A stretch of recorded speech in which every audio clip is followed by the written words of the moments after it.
Começa agora Revidecast, o podcast da Revide.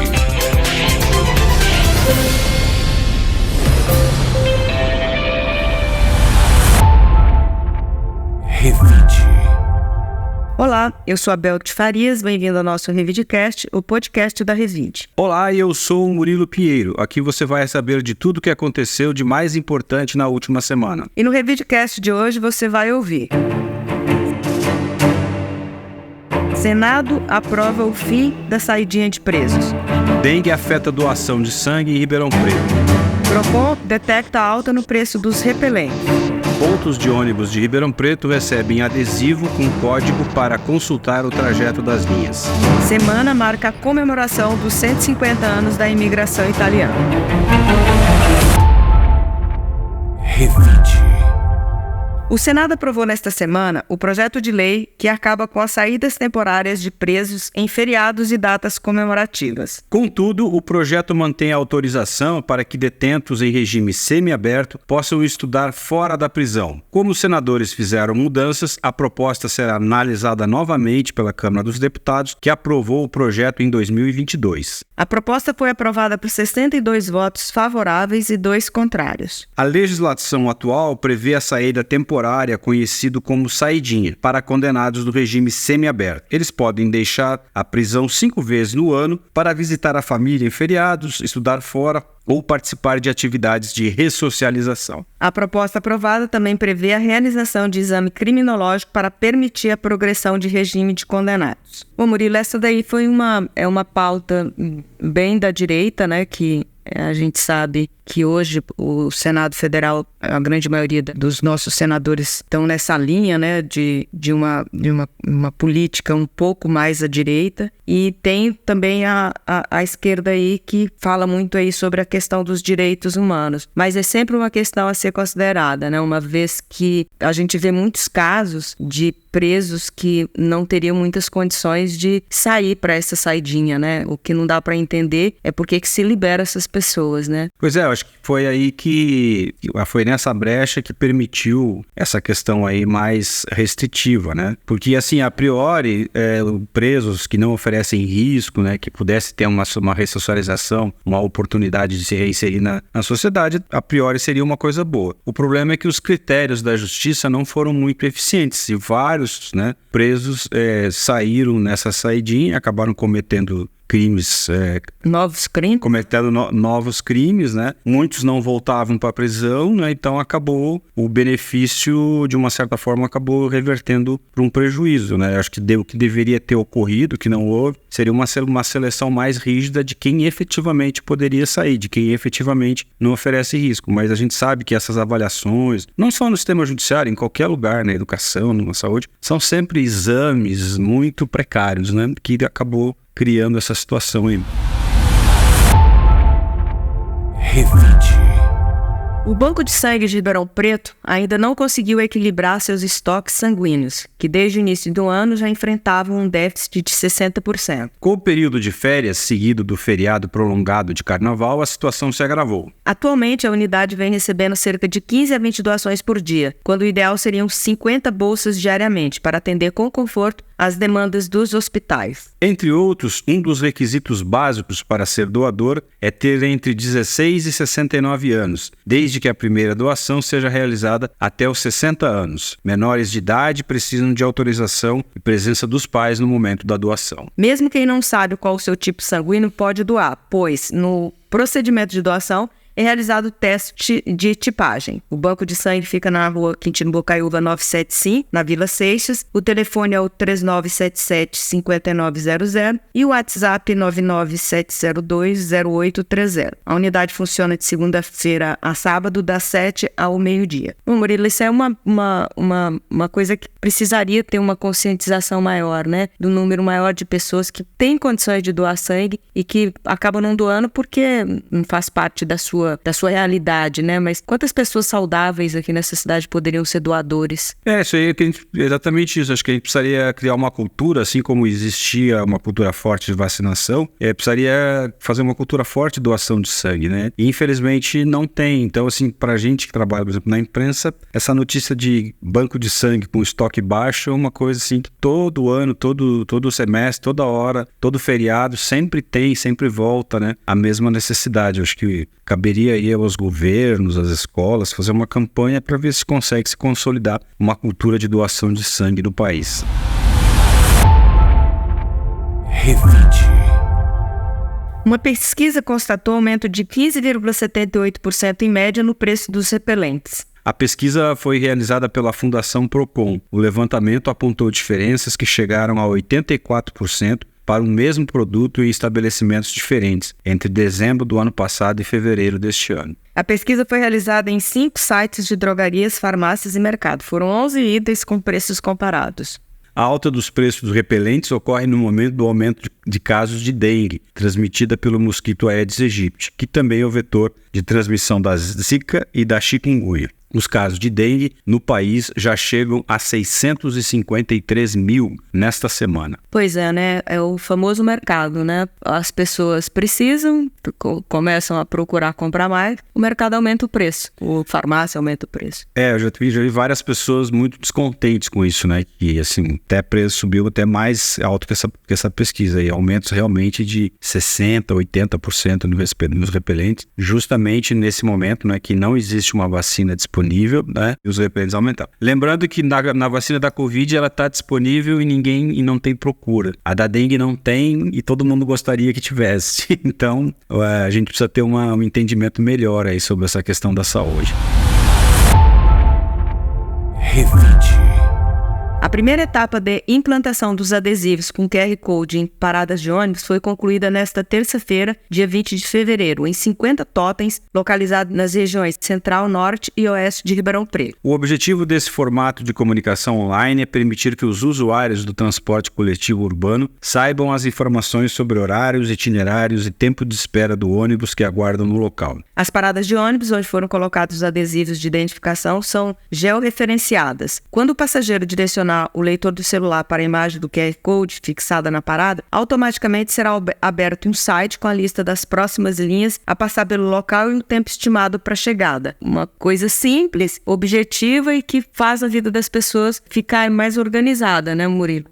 Demorou, né? Porque isso na Europa é uma coisa que já acontece há muito tempo, né? Que em qualquer trem, em qualquer estação, você chega lá e tem uma placa indicando, um aplicativo que indica quanto tempo você vai esperar. E isso é uma informação importante, né, para uma pessoa, né? Chega num ponto de ônibus. Quanto tempo eu vou esperar? 10 minutos, 20 minutos? De repente, se for 40 minutos, 1 hora, talvez não compense para a pessoa ficar esperando aquele ônibus. E agora, essa modernidade aí chegou, sem dúvida, vai ser muito bom, né? Para o uso do transporte coletivo e para a vida das pessoas. Revide.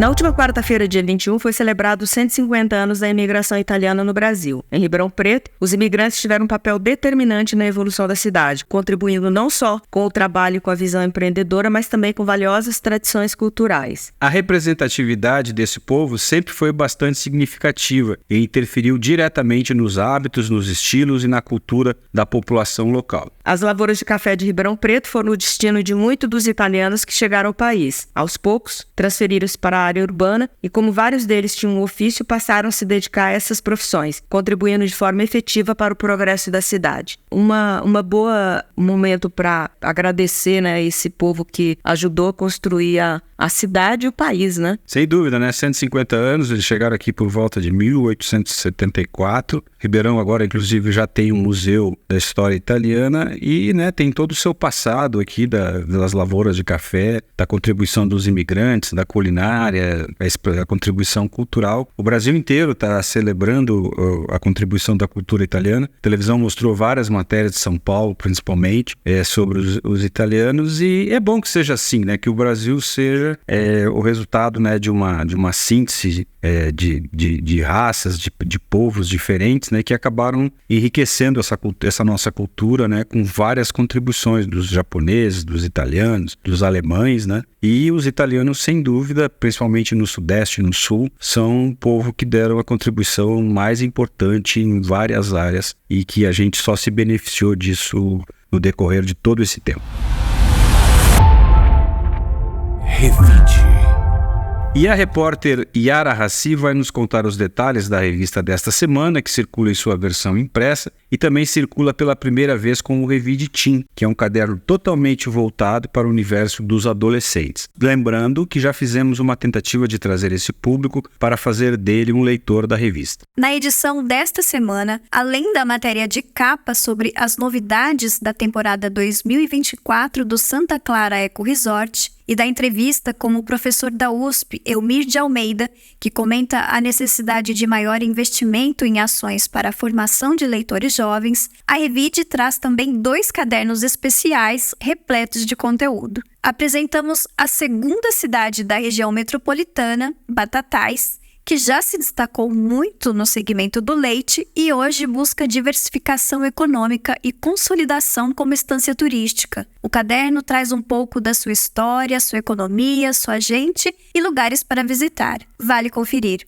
Também trazemos a primeira edição do Revide Teen, um projeto criado para conversar com o público jovem, e a repórter Letícia Agostinho, que acompanhou de perto a produção deste conteúdo, vai nos dar mais detalhes. Oi, Bel. Oi, Murilo. Oi, Yara. Eu sou Letícia Agostinho, jornalista da Revide, e eu tô aqui para contar a minha experiência escrevendo para o caderno Teen da Revide. Foi uma experiência muito bacana, de muita troca, onde eu pude conhecer um pouquinho das aspirações dos jovens, dos adolescentes dessa geração que tá aí vindo por aí. E percebi que eles são mais tradicionais do que revolucionários na hora de escolher a carreira. Então isso pôde me ajudar a entender um pouquinho mais a cabeça deles para poder produzir as próximas matérias, bem como foi super divertido a entrevista com a Manu Titoto, com a escritora Manu Titoto, para poder entender um pouquinho quais são as curiosidades dos adolescentes, das crianças em relação à escrita de um livro. Revide.